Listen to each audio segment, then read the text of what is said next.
So dito idol, kahit ganito ang magiging setup natin dito sa ating mixer mono connection dito mula sa ating mixer, tapos papunta dito sa ating equalizer, crossover, tapos dual amplifier. So pwede naman na tatlong amplifier gagamitin natin dito. So kung napapansin nyo idol yung channel 1 natin dito ginamit natin sa ating pang low, tapos yung ating channel 2 dito gagamitin natin sa ating pang mid high. So pwede yan idol yung channel 1 ng ating equalizer papunta rito sa channel 1 din ng ating crossover. So pang low lang din yung ating channel 1 dito. Tapos yung ating channel 2 pang mid high ng ating equalizer, dito naman sa ating crossover gagamitin din natin siyang pang mid high dito.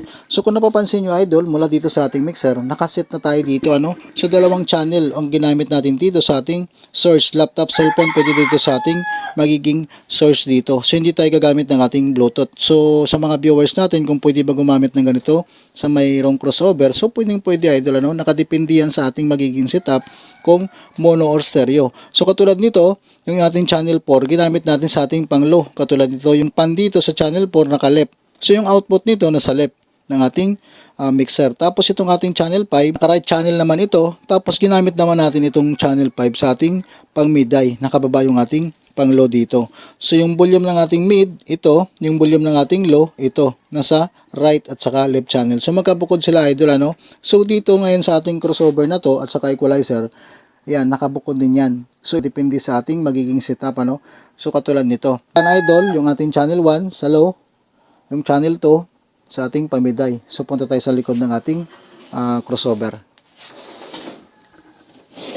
Sa ating mixer idol, ang ating output dito, halimbawa yung left channel, ginamit natin sa ating pang low. So ang connection dito natin sa ating left channel. So ang connector na gagamitin natin dito, ito lang ayan. So itong dulo-dulo na tong dugtong niya. Mono TS to XLR male. So tingnan lang natin kung ano ang maging dugtong nito. So halimbawa ito, ayan, left channel dito, output tayo. Tapos ito ngayon, ang idudugtong natin sa ating equalizer. So channel 1 ang ating equalizer kanina, nakita naman natin na ginamit natin sa ating pang low. So dahil low ang unang connection natin dito, dito tayo sa ating channel 1 ng ating equalizer dito.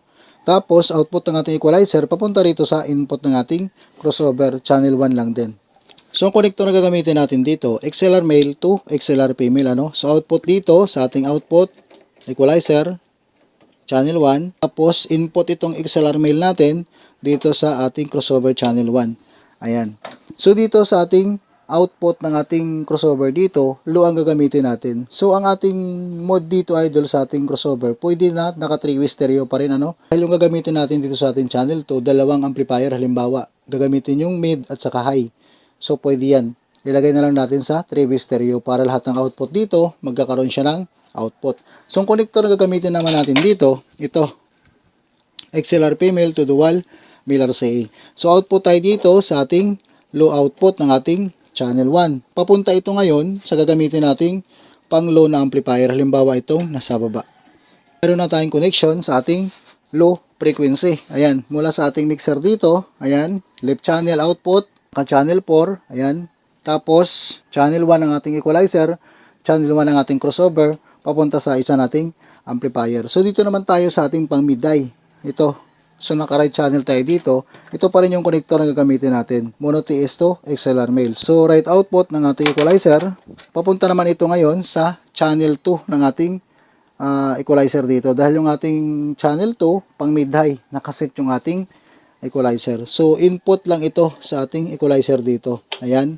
Tapos, output ng ating channel 2, papunta lang din sa input ng ating crossover na channel 2. So, ito pa rin yung connector na gagamitin natin. Pareho lang din. XLR male to XLR female, So, output dito sa ating equalizer, papunta ito ngayon sa input ng ating crossover na channel 2. Ayan. So, dito na idol, pwede tayo gumamit dito ng dual amplifier. Para sa ating high na amplifier, pwede din itong pang mid high.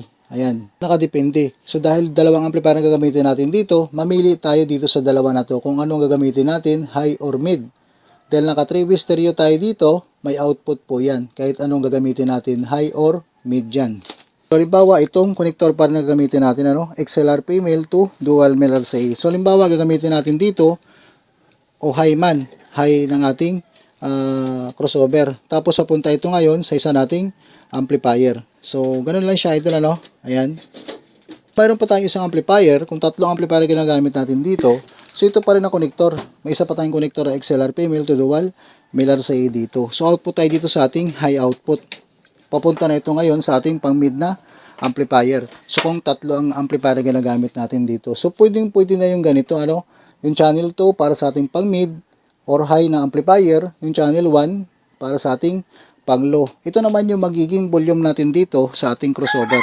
So yung ating channel 1, ang magiging volume dito, itong gain, tapos itong frequency, crossover frequency. Dahil pang low ito, pwede natin siya ilaro sa 70 to 140. Tapos sa maging volume natin dito, itong low output natin. Ayan lang, ano, tatlo lang siya. Gain, crossover frequency, tapos itong low output natin. Dahil nakapang low yung ating channel 1. Dito naman sa ating channel 2, ang magiging volume dito sa ating crossover, itong gain, tapos itong crossover frequency din pwede sa 70, 140 to 240. Tapos ang maging volume natin dito, mid at saka high. Dahil dalawang amplifier ang ginamit natin, ano. So itong mid-high, magagamit din natin ito. So yan lang siya, idol, ano. Yung channel 2 para sa ating pang mid-high, yung channel 1 para sa ating pang low. So pwede na yung ganitong setup natin sa ating crossover mula sa ating mixer dito.